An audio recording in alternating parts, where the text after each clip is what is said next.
بسم اللہ الرحمن الرحیم۔ نظاری ٹی وی میں خوش آمدید۔ گلگت بلتستان میں اسماعیلی دعوت کا آغاز۔ یہ حقیقت تسلیم کرنے میں تعمیل نہیں ہو سکتا ہے کہ گلگت اور ہنزہ کے مقابلے میں اسماعیلی دعوت کو قبول کرنے میں چترال کو تقدم حاصل ہے، خواہ تقدم پیر صاحب کی ذاتی آمد کے نتیجے میں ہو یا ماتحت دائیوں کے ذریعے، جبکہ گلگت میں اسماعیلی دعوت کا آغاز 1310 کے بعد ہوا ہے، جو پیر ناصر خسرو کی تاریخ وفات 1088 تقریباً 222 سال بعد کا زمانہ ہے، اور اسی 1310 میں راجہ ترا خان تخت حکومت پر متکمن ہوا ہے۔ ادھر اسی سنہ میں حضرت امام شمس الدین محمد علیہ السلام نے وفات پائی ہے، جو سقوط الموت کے بعد آذربائیجان میں درویشانہ زندگی بسر کر رہے تھے۔ گلگت پہ اسماعیلی دعوت کا آغاز کب ہوا؟ تاریخ جموں کا مؤلف مولوی حشمت اللہ خان لکھنوی لکھتا ہے کہ 1310 میں ابھی راجہ ترا خان نے زمانہ اقتدار سنبھالا تھا کہ کچھ عرصے بعد ایک اسماعیلی سپہ سالار تاج الدین مغل نے اسماعیلی دعوت کی اشاعت کی غرض سے اطراف بدخشان پر حملہ کر دیا۔ وہ چترال، یاسین اور پنیال کو فتح کرتے ہوئے گلگت پہنچا اور گلگت پر قابض ہو گیا۔ اس نے اپنی جیت کی یادگار کے طور پر گلگت کے علاقہ جٹیال کی پہاڑی پر ایک برج بھی تعمیر کروایا، جو آج تک مغلائی برج کے نام سے مشہور ہے۔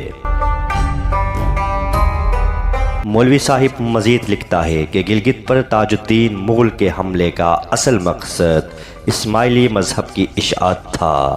اس وقت کے گلگت کے حکمران راجہ ترا خان نے حکومت کو دوبارہ حاصل کرنے کے لیے فوراً اسماعیلی مذہب اختیار کیا۔ اس کا دیکھا دیکھی رعایا نے بھی اسماعیلی مذہب اختیار کیا۔ تاج الدین نے اس پر خوش ہو کر زمام اقتدار دوبارہ راجہ ترا خان کے سپرد کر دی اور خود ہنزہ چلا گیا،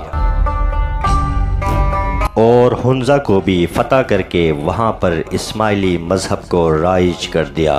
پھر ہنزہ سے تاج الدین پامیر کے راستے سنکیانگ چلا گیا، وہاں پر بھی اسماعیلی مذہب کی ترویج میں اہم کردار ادا کیا۔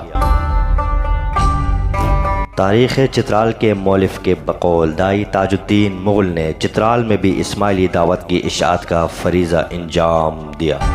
1310 سے 1565 تک گلگت میں نہ صرف اسماعیلی مذہب رائج رہا، جو 250 سال کا عرصہ ہوتا ہے، بلکہ اس عرصے میں یک کے بعد دیگر 6 اسماعیلی حکمرانوں نے گلگت آ کر اس کے نواح میں پوری طاقت کے ساتھ حکومت چلائی۔ 7ویں حکمران راجہ مرزا خان نے جب 1565 میں حکومت سنبھالی تو اس پر مہتر چترال نے یورش کی اور مرزا خان گلگت سے فرار ہو کر بلتستان چلا گیا اور والی سکردو بلتستان کے ہاں پناہ گزین ہوا۔ اس دوران مرزا خان نے راجہ مذکور کی بیٹی سے شادی کر لی اور اثنا عشری مذہب بھی اختیار کیا۔ وہ بلتستان سے کمک لے کر دوبارہ گلگت پر حملہ آور ہوا اور گلگت کی حکومت کو حاصل کرنے میں کامیاب ہو گیا۔ جب مرزا خان اپنے آبائی مذہب سے پھر گیا تو اس کی رعایا بھی بحکم الناس، یعنی لوگ تو اپنے بادشاہی کے دین پر قائم رہتے ہیں، اپنے حکمران کا مذہب اختیار کر گئے اور اسماعیلی مذہب کو مغلی مذہب کے نام سے یاد کرنے لگے، جو بعد تک اسماعیلیوں کو اس نام سے یاد کرتے تھے، مگر اب یہ نام ختم ہو چکا ہے۔ اب ہم اسماعیلی حکمرانوں کے شجرے پر بات کریں گے۔ 1310 سے 1335 تک راجہ ترا خان نے حکومت کی، جس نے اسماعیلی مذہب اختیار کیا تھا۔ اس کے بعد 1335 سے 1390 تک راجہ سو ملک نے حکومت کی۔ 1390 سے 1435 تک راجہ خسرو خان نے حکومت کی۔ 1435 سے 1470 تک راجہ حیدر خان نے حکومت کی۔ 1470 سے 1515 تک راجہ چلس خان نے حکومت کی۔ 1515 سے 1565 تک راجہ نور خان نے حکومت کی۔ 1565 سے 1600 تک راجہ مرزا خان نے حکومت کی، جس نے بعد میں اثنا عشری مذہب اختیار کیا۔ اگرچہ گلگت میں دائی تاج الدین مغل کے حملے کے بعد 250 سال تک اسماعیلی مذہب سرکاری مذہب رہا ہے، لیکن اس دور کے آثار کس طرح محفوظ نہیں رہ سکے۔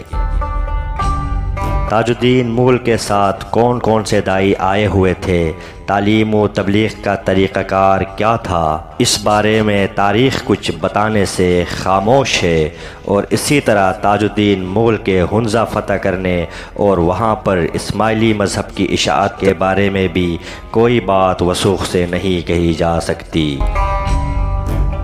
وہ گلگت پر براستہ برغل حملہ ور ہوا تھا اور برغل ہی کے راستے واپس چلا گیا ہے، اور اس پر یہ الزام بھی بے بنیاد ہے کہ اسماعیلی مذہب کی اشاعت کی غرض سے یہاں پر حملہ آور ہوا تھا، اس لیے کہ اسماعیلی دائی ہمیشہ زور استدلال اور قوت تعلیم و تبلیغ سے لوگوں کو اسماعیلیت کی طرف راغب کرتے رہے ہیں، نہ کہ شمشیر یعنی تلوار اور بندوق کے زور سے۔ جہاں تک تاج الدین مغل کے ان علاقوں پر حملے کا تعلق ہے، اس کا بنیادی سبب مہتران چترال اور امرائے بدخشان کے مابین سیاسی کشیدگی تھا، جس کے باعث تاج الدین مغل نے ان علاقوں پر حملہ کیا اور ساتھ ہی لوگوں کو مذہب اسماعیلیہ کی تبلیغ بھی کی، جو اس کے مذہبی فرائض میں سے ایک تھا۔ پس یہ امر زیادہ قرین قیاس ہے کہ تاج الدین مغل بدخشان کے اسماعیلی حکمرانوں کا ایک سپہ سالار تھا جو یہاں پر حملہ آور ہوا تھا۔ البتہ تاج الدین مغل کے حملے سے پہلے گلگت میں اثنا عشری مذہب رائج تھا۔